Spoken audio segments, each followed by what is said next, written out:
I gotta ride or die.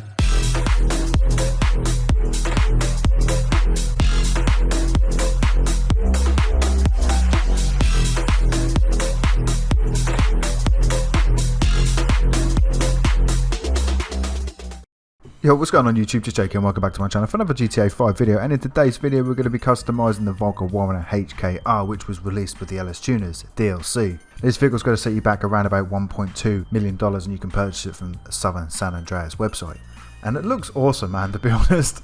I mean, obviously we've got an original Warrener already in the game, but this is a pickup version of that, and I think it looks pretty sweet, man. I don't think it's going to be very desirable within the game because it is very expensive for what it is. Just driving it down here, it did feel pretty slow, but maybe that will all change after it's all customised and fully upgraded.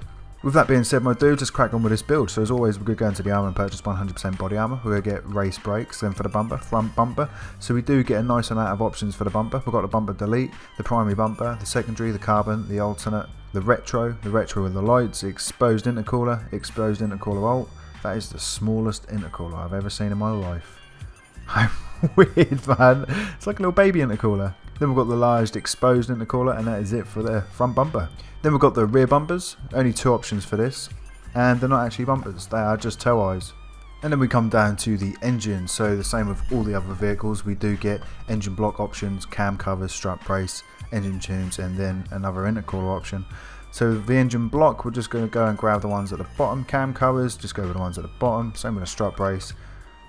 Did I purchase that? I did. Then we've got the engine tunes, we're going to get the level 4 engine upgrade. Then we get the intercoolers, so these go to come on the outside as well. No, they're not, they're on the inside, which is where they're supposed to be. I'm not really sure why they've given us two options for intercoolers. I mean, the front bumper we get an intercooler option as well.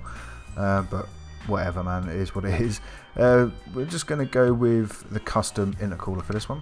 Then we've got the exhausts, we've got the big bore, the angled, the small bore, the double pipes, the double exhaust, the titanium tipped alternate, then the side mounted. That looks pretty awesome, and then that is it. Then we've got the fender options, so we've got the primary arches and the carbon arches. Then we've got the front grille. For the headlight covers, we get the light covers and then the taped. So then we get the hood option, so the hood catches. We are going to be purchasing some hood catches, why the hell not.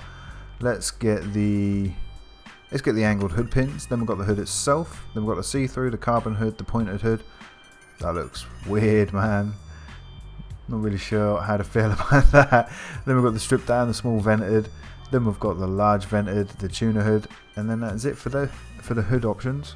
Then we've got the interior, same as all the other builds, man. You must have seen these 1,000 times. We do get a roll cage option though, so I'm assuming that's going to be in the truck bed, maybe? Or is it? Where the hell is that gone? Is it? Oh, it is on the inside. But you get a street half cage. Where does it go? Let's just purchase it and then come out and see where it goes. Right, okay, so I've purchased a street half cage, but I have no idea where that's just gone. How weird. Right, so we go interior roll cage, we might as well say none for that, because as you can see you can get a full cage and then it kind of just makes sense. It does make sense because it cages out the interior of the car. The half cage though makes no sense whatsoever. But you know, I'm going to get no cage for that. Steering wheel, again, you must have seen these 1,000 times. I don't think I'm going to change it. Yeah, prefer the old school look, plus I don't play in first person, so I'm not even going to see it. Seats you do see from the outside, so I will be changing these out. Livery options, so we've got the race stripes, the racing alternate, the shopping list, and then the same again. That's actually not too bad. I like the look of that, man. It's different. I don't think we've seen a livery like that on any other vehicle, so yes, that's a welcome addition to this. I think it actually looks quite decent. Then we've got the Arrow, the Auto, the HKR Racer Alternate, Classic Warrener, Classic Volca, then the same but alternate version, Redwood Racing, Volcana Turbo. I'm actually digging that, that looks awesome. Then the same again but a different coloured version, and that is it for the liveries. Then we get a mirror option, so we've got the missile mirrors, the secondary, the plastic, the front flat. I like the look of those, they look cool, man. Then the plastic again, carbon, secondary, retro, retro mirrors, retro plastic. Then we're going to go to the primary colour, we're going to go metallic, and I'm feeling a white for this. Let's go frost white. So then we do get an option for roof scoops, which is surprising on a car like this in my opinion. So they're there. I'm not going to get any, but they're there. Splitters. Oh, nice. So we do get an option for splitters, which is cool. So we've got the small, the medium, then the carbon, the large, the carbon large, and then the bodywork. Then we've got a spoiler. What? On a truck? Nah, that's mental. What the hell? That's even worse. What is going on? Then we do get a sunstrip option. So there's loads of options for the sunstrip. Then for the suspension, we're going to go with a competition suspension. Transmission, we're going to get a race transmission. And then we move on to the trunk. So we've got the outer cage. Okay, so we do get an outer cage, which is something I was kind of expecting with the roll cage option.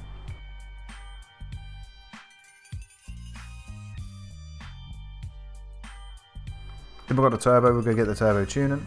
The wheels have already done. Windows, we're going to get the light smoke window tint. And that is it, my dudes, for the customization of the Warrener HKR, which was released with the LS Tuners DLC. Now, I think it actually looks really good. It is a shame about them flared arches and how skinny these wheels are. That is a massive downfall for this car. But let's have a little drive and see what we think. Even though them exhausts actually look awesome on here. But massively oversized. But anyway, straight off the bat, acceleration, a lot of wheel spin. It feels like it's picking up okay. I mean, it is struggling at the moment. Yeah, it struggled to get to 90 on there. So definitely not the fastest vehicle in this DLC. I mean, you've got to remember it is in the sedans category. So you can't really expect too much from it anyway. And there you go, going around that corner, straight on the throttle. It just wants to spin out. I mean, them wheels are a big issue for me. How skinny they are. I mean, that is such a shame.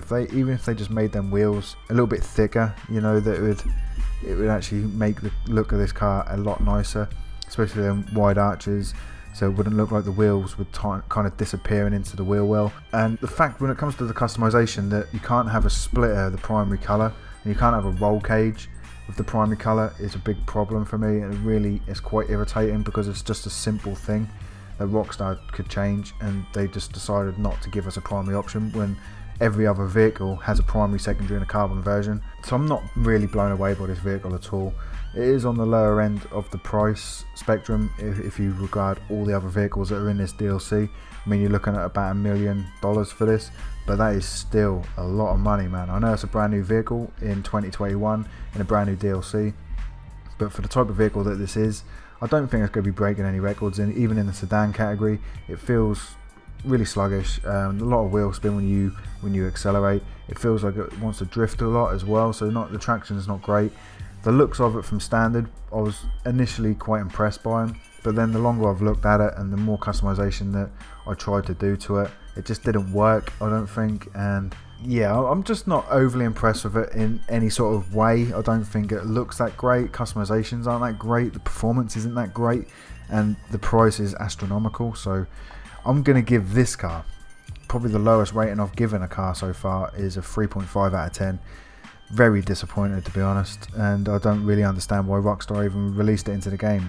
With that being said, my dudes, that is going to be the end of this video. I hope you guys did enjoy this one. If you did, make sure you hit that like button. If you haven't already, subscribe to my YouTube channel for more videos like this. And until next time, I'm out. Adios.